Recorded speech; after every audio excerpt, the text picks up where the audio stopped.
Beverly Vargas, isang major distributor ng CY Shop. Ako po ay dating OFW, 3 years sa Taiwan. Bilang OFW noon, mahirap. Kasi malayo ka sa pamilya mo. Parang dati po, parang extra income lang yung, parang gusto ko lang, purpose po. Tapos yung parang po nung pandemic po, parang naging ano na po namin siya, parang doon na po talaga kami kumukuha ng income.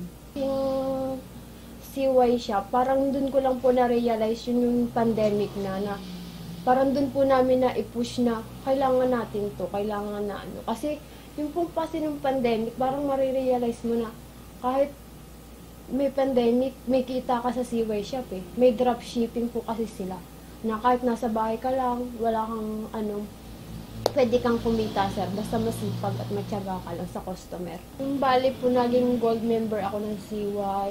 Kasi malaking bagay po yun, maging gold member ka. Papasalamat po kay Ma'am Ram kasi matyaga po siya eh. Matyaga siyang nagtuturo sa mga kahit OFW, malalayo.